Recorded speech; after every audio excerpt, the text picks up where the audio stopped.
안녕하세요. 이번 시간에는 주제 통합적 읽기 두 번째 시간으로 목민심서 함께 살펴보도록 합시다.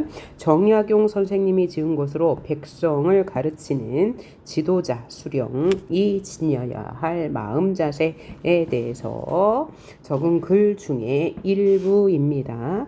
우리 지난 시간에 군주론 했어요. 자, 마키아벨리가 쓴 군주론에서는 군주로서 가혹한 통치를 해야 한다고 말했죠.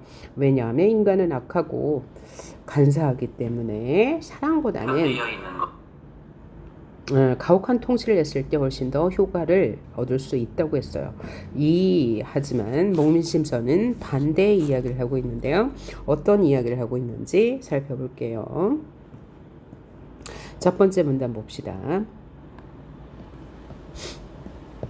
형벌은 백성을 바르게 하는 일에 있어서 최후의 수단이다. 그러니까 형벌은 옳지 않다고 말하는 거죠. 수령이 자신을 단속하고 법을 만들어 엄격하게 임하면 자신을 먼저 다스려 솔선 그리고 법을 만들어서 엄정하게 적용하면 법대로 적용하면 백성의 죄를 범하지 않을 것이다. 그렇다면 형벌은 쓰지 않아도 좋을 것이다. 이게 필자의 핵심 주장이 되는 거죠. 형벌을 쓰지 말아야 된다. 이게 주장이고 이 주장에 대해서 왜 그런지 예를 들어서 증명하는 방식으로 내용을 전개할 거예요. 그럼 나문단 어떤 예를 들어 설명하는지 한번 봅시다. 한 국가를 다스리는 것이 한 가정을 다스리는 것과 마찬가지다. 그래서 국가를 다스리는 것과 한 가정을 다스리는 것은 같은 일이다. 가정과 국가를 다스리는 것은 같은 일이다. 하물며 한 고을에 있어서랴. 그러니까 한 고을도 국가를 다스리는 거나 가정을 다스리는 거나 똑같은 이치이다 라고 말하고 있어요. 집안을 다스리는 것, 국가를 다스리는 것, 고을을 다스리는 것 다 같은 이치이다. 그렇다면 어찌 가정 다스리는 것을 살펴보지 않겠는가? 가정을 다스리는 방법으로 고를 다스리고 국가를 다스려야 한다는 얘기죠. 예를 들어보자. 예시. 그리고 살펴보지 않겠는가? 이거는 뭐죠? 서류법이죠. 진짜 질문이 아니니까요. 자, 가장 이제 아버지겠죠. 가장이 날마다 꾸짖고 성내어 자제를 매질하고 종아리 치며 노비들을 묶어놓고 두드린다. 그렇게 하면 가정이에요. 예를 들었으니까 가정. 그렇게 하면 어떻게 된다?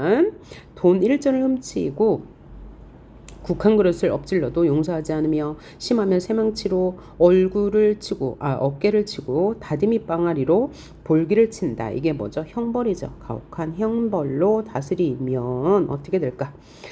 그러나 이렇게 되면 이렇게 하면 원인이겠죠.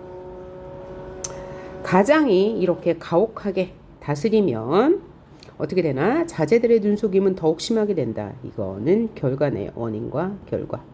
인과관계로 설명하고 있네요. 눈속임이 더욱 심하다. 거짓말을 많이 한다. 노비들의 도둑질도 심해진다. 온 집안이 모두 비방하며 서로를 욕하며 오직 잡힐 각 없네요. 상하가 서로 농간질하고 가장을 속인다. 서로 농간질한다. 는 서로 간사한 꾀를 부리면서 일을 망친다는 거죠. 불쌍하게도 이 가장은 그만 외톨이가 되고 가도 집안의 법도 또한 어그러져서 크게 어지러운 지경에 이르러 마침내 법도 있는 집안의 꼴을 이루지 못한다. 그러니까 가혹하게 집안을 다스리면 집안의 가도가 무너져서 집안 꼴이 엉망이 된다. 그러므로 뭐 해야 된다? 가혹하게 다스리면 안 된다. 위에서 뭐라고 그랬어요? 형벌을 쓰지 말아야 한다는 것에 대한 예시죠. 그죠? 집안 다스리는 것을 예로 들어 비유의 방법을 들어서 형벌로 백성을 다스리면 안 된다고 이야기하고 있네요. 그런데 여기에 다른 한 가장이 있다. 그러면 대조가 되겠네요. 그는 새벽에 일어나 세수를 마치고 의관을 정지한 다음 엄숙하고 단정히 앉아서 아침 문안을 받은 후 그날의 할 일을 분담시켜서 각자 처리하게 한다. 제대로 못하는 일이 있으면 순순히 잘 가르쳐 깨닫게 하고 수치가 될 만한 일이 있으면 숨겨서 드러내지 않다가 한가해 있을 때 하나씩 불러서 차근차근 경고하고 꾸짖는다. 자, 위에 나오는 가장의 태도와 완전 반대죠. 대조의 방식이에요. 이런 가장은 어떻게 하는데 의관을 먼저 정제하고 어쩌고저쩌고 하고 이건 뭐죠? 솔선수범하는 태도를 지닌 가장이죠. 이렇게 하면 가장이 부지런함으로 솔선하니 그러니까 앞에 이렇게 솔선수범하면 뒤에 나오는 게 뭐가 돼요? 결과가 되겠네요. 여러 사람들이 부지런하지 않을 수 없고 부지런하고 가장이 검소함으로써 솔선하니 여러 사람이 검소하지 않을 수 없다. 검소하고 부지런하다. 또 가장이 공손함으로써 솔선하고 청렴함으로써 솔선하여 표준에 이르니 가도가 세워지니 모범이 되니 다른 사람들이 순종하지 않을 수 없다. 순종하게 된다. 자제들은 모두 예쁨에서도 스스로 삼가며 노복들은 순박하고 노복은 노비들이겠죠. 노복들은 순박하고 선량하게 그지없다. 이런 결과를 낳아요. 솔선수범하면 가장이 자 그리하여 속이는 것이 어떻게 하는 일인지도 몰라. 그러니까 속이는 일이 없어. 도둑질은 어떻게 하는 것인지 몰라. 뭐죠? 도둑질도 없어. 또 1년이 지나도록 마당에 매질하는 소리가 없어. 책망하는 즉 형벌이 있을 수가 없다. 어떻게 하면 가정이 솔선수범하면 화목한 분위기가 문에 가득하다. 화목하다. 그 집에 들어가는 자는 마치 봄바람에 스치는 기분을 느낀다. 그죠? 기분이 좋아진다. 마치 뭐뭐한다. 비유법.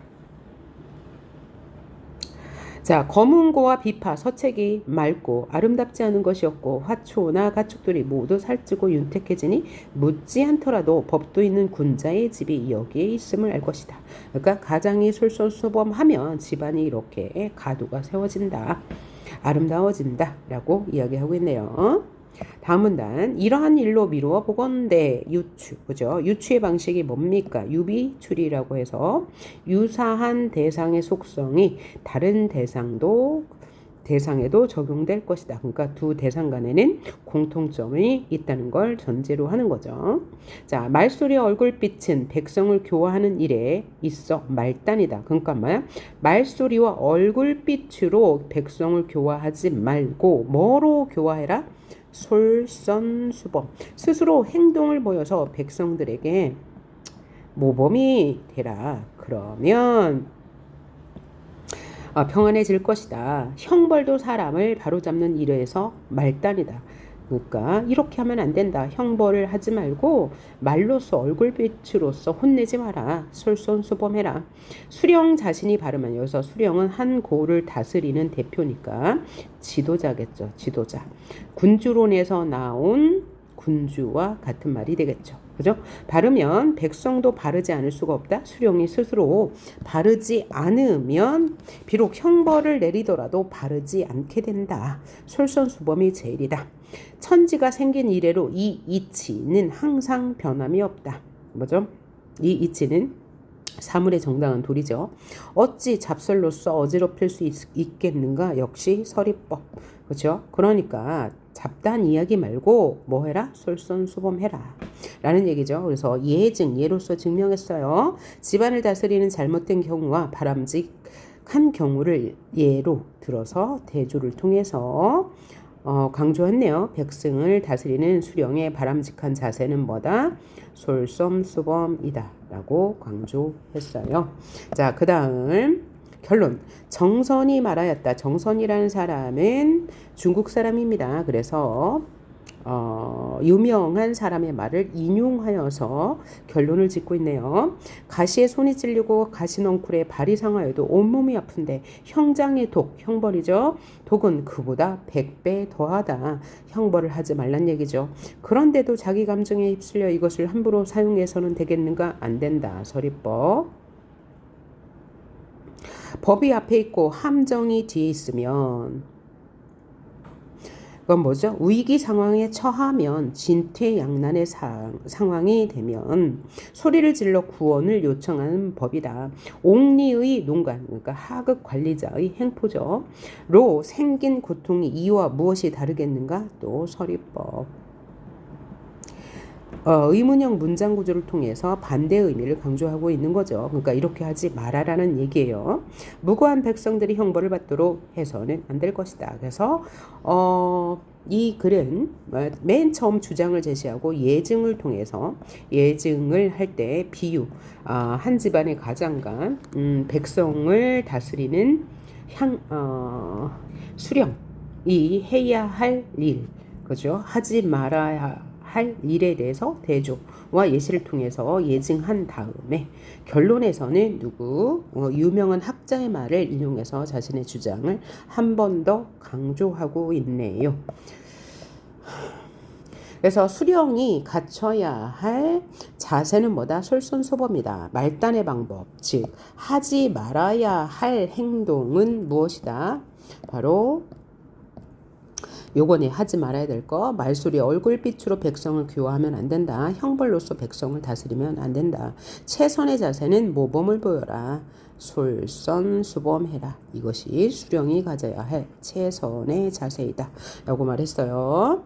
형벌을 줄여야 한다가 글쓰니 이 정약용 선생님의 핵심 주장이 될 거고요. 예증을 통해서 주장을 강화했는데 예증 뭐가 나왔어요? 한 국가를 다스리는 것을 가정에 비유하여 가장 이 국가를 다스리는 방법에 비유하여 설명하고 있네요. 자, 바람직하지 못한 가장은 사람들을 억압적으로 다스리는 거죠. 이제 형벌 혹은 얼굴빛 주로 다스리는 것은 바람직하지 않다는 거예요. 그럼 바람직한 것은 청렴함, 공손함, 솔선수범이라는 거죠. 그리고 마지막에는 중국 학자 정선의 말을 인용했습니다. 유명한 학자인 정선의 말을 인용하여서 결론 대신 주장을 강조하여 주장의 타당성을 주장을 강조하면서 끝내고 있습니다. 자, 그러면 앞서 배웠던 군주론과 이 목민심서의 주장과 인간에 대한 관점, 백성에 대한 관점을 살펴본 다음에 학습 활동에 나온 것까지 한 다음에 한 번 더 비교해 보도록 하겠습니다. 자, 두 글에 나타난 지도력과 관련된 부분을 찾아 정리해 보도록 합시다. 먼저 군주론에서 군주가 가져야 할 지도력은 이거예요. 잔인하다는 평판을 두려워해서는 안 된다. 시민들에게 자신을 두렵게 여기게 하되 미움을 받는 행동, 즉 그 중에서도 가장 재산을 뺏는 일은 하지 말아야 한다. 그 다음에 군주가 자신의 군대를 통수할 때에는 잔인할 필요가 있다. 그렇지 않으면 질서 유지가 안 된다라고 말했다면 목민심서를 쓴 정약용 선생님은 뭐요? 이렇게 억압적인 통치, 형벌은 필요가 없다. 뭐 해야 된다? 모범을 보여야 된다. 백성들에게 솔선수범을 보여라. 그리고 형벌을 가해선 절대 안 된다. 사랑으로 다스려야 하고 수령은 잘못을 저지른 백성들을 교화하기 위해 노력해야 한다. 어디에 나왔어요? 가장이 가정을 다스릴 때 뭐 이렇게 윽박지르지 말고 그 다음에 잘못한 일이 있으면 혼자 따로 불러 조용히 얘기하고 칭찬할 일이 있으면 다 같이 있는 데서 얘기해라. 요게 바로 백성들을 교화하는 거죠. 그런데 힘써야 한다고 했어요. 그리고 두 글에 나타난 용어들을 한번 비교해 봅시다. 자, 군주론에서는 다스리는 자, 통치자를 뭐라고 했어요? 군주라고 했다면 목민심서에서는 수령이라고 했네요. 자, 백성을 군주론에선 신민이라고 했다면 목민심서에선 백성이라고 했고요. 군주론에서는 벌을 처벌이라고 했고 목민심서에서는 형벌이라고 했습니다. 군주론에서는 기강이라고 했다면 가도, 법도라고 했어요. 그래서 기강, 가도, 법도는 다 규범에 속하는 것이다. 또 군주론은 사랑이라고 했다면 목민심서에서는 공손, 이라고 표현했죠.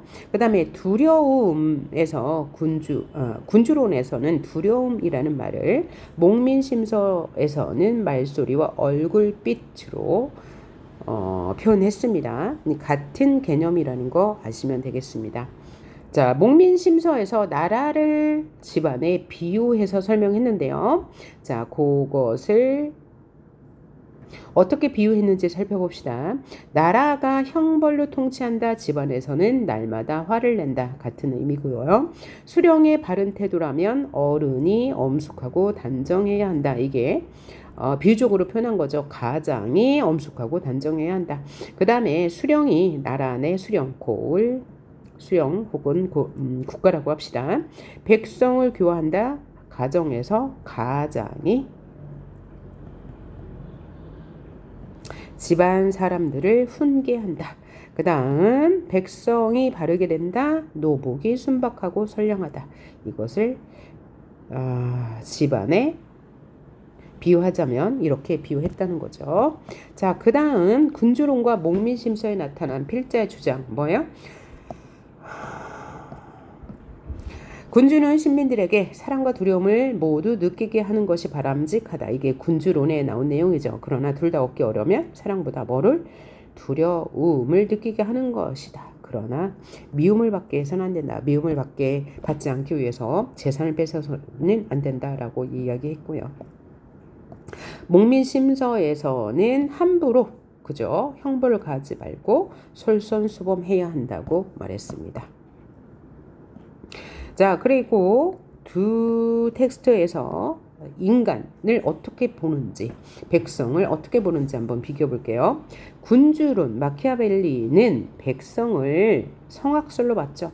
필자는 백성, 즉 신민의 본성은 이기적이고 군주는 백성을 믿어서 안 된다고 했어요. 이기적이기 때문에. 하지만 목민심서에서는 그죠? 백성은 무지한 아이와 같으므로 수령이 모범을 보이면 백성들은 그 행동을 본받을 것이다. 그래서 솔선수범해야 한다고 말했죠. 자, 그래서 군주로는 인간을 성악설, 인간의 본성을 악하다고 보았고요. 그 다음에 목민심서는 무지한 아이와 같다고 보았습니다. 둘 다 그쵸, 부정적인, 이 무지한 아이로 본다는 게 무조건 긍정적이지만은 않으니까요. 그 다음에 144쪽에 있는 더 읽어보기, 넓혀 읽기 한번 봅시다. 이 글은 실용문입니다. 실용문. 문학은 아닌 거죠. 역시 같은 제재를 다루고 있습니다. 통치자의 자세겠죠. 통치자의 자세. 이관흥 선생님이 지은 건데요. 한번 볼게요. 서번트 리더십. 서번트라는 것은 하인이란 뜻을 가지고 있습니다. 이른바 섬김의 지도력은 1970년대 로버트 그린리프가 리더로서의 서번트라는 책에서 처음 소개한 개념이다. 그린리프에게 서번트 리더십의 통찰력을 가져다 준 것은, 중요성을 일깨워 준 것은 헤르만 헤세의 동방으로의 여행이라는 소설이었다고 한다. 그 내용을 간략히 소개하면 다음과 같다. 진정한 리더는 무엇인가? 뭘 인용해서 지금 말하고 있는 거죠? 동방으로의 여행이라는 소설을 인용해서 필자가 하고 싶은 말을 전달하고 있네요. 자, 그러면 그 소설 동방으로의 여행은 어떤 내용인가 한번 볼까요? 동방으로 여행을 떠난 한 순례 집단이 있었다. 집단이니까 공동체네요. 레오는 그 순례자 집단의 서번트, 즉 하인으로서 그들과 함께 여행한다. 레오는 여행길에서 하찮은 일을 도맡아 할 뿐만 아니라 순례자들의 지친 영혼을 위로하기도 한다. 그들의 불평이나 하소연을 마다하지 않고 들어주고 순례자들이 이상 목표를 잃지 않도록 격려해 준다. 이처럼 레오는 순례자들이 여행에 차질이 없도록 헌신적으로 봉사한다. 자, 그러던 어느 날 레오가 순례자 집단에서 갑자기 사라지는 사건이 발생한다. 그동안 레오는 한낱 하인에 불과했기 때문에 순례자들은 그의 존재를 거의 느끼지 못했는데 레오가 사라진 순간부터 큰 혼란에 빠졌다. 여행은 엉망이 되어버렸고 순례자들은 방향을 잃고 헤매었다. 그 후 한 순례자가 몇 년 동안 헤맨 끝에 마침내 레오를 찾을 수 있었는데 이 레오는 교단의 최고 책임자이자 정신적 지도자였다. 그러니까 이 글은 훌륭한 지도자는 어떤 지도자라고 말하고 있는 거예요. 헌신적으로 봉사하는 지도자가 훌륭한 지도자라고 말하고 있네요. 자, 그러면 이 새 텍스트에 나온 지도자의 자세는 서로 다른 관점을 보입니다. 군주론에서는 강력한 통치로 두려움을 느끼게 하는 지도자가 훌륭하다라고 말했고, 목민심서에서는 솔선수범하면서 사랑으로 다스려야 한다라고 말했고, 서번트 리더십에서는 하찮은 일을 도맡아 하면서 그들에게 이상을 잃지 않게 하는 헌신적인 섬기는 지도자가 되어야 한다고 말했네요. 그러면 이 관흥 선생님은 서번트 리더십의 비밀에서라는 글을 쓴 그죠? 이관흥 선생님은 군주론을 쓴 마키아벨리에게 뭐라고 하겠어요? 그죠? 백성들을 잔인하게 다스려야 한다는 주장은 잘못된 것이다 라고 말할 거고, 또 군주론의 필자는 통치자가 백성을 사랑으로서 섬겨야 한다는 주장은 잘못되었다고 말할 거예요. 자, 이들의 공통점은 뭡니까? 그게 아니고 목민심서의 필자와 이관흥 서번트 리더십을 쓴 필자의 공통점은 뭐예요? 백성을 뭐 해야 된다? 사랑으로 대해야 한다는 생각은 공통점입니다. 그런데 목민심서의 필자는 지도자가 모범이 되어야 한다고 말했어요. 그러면 백성들이 따라할 것이다. 반면에 이 글의 필자는 지도자가 구성원을 이끌기 위해선 낮은 자세, 즉 신하와 같은 자세로, 헌신적인 자세로 섬겨야 한다고 주장하고 있네요. 자, 이렇게 해서 우리 목민심서랑 학습 활동까지 모두 마쳤네요. 수고하셨습니다.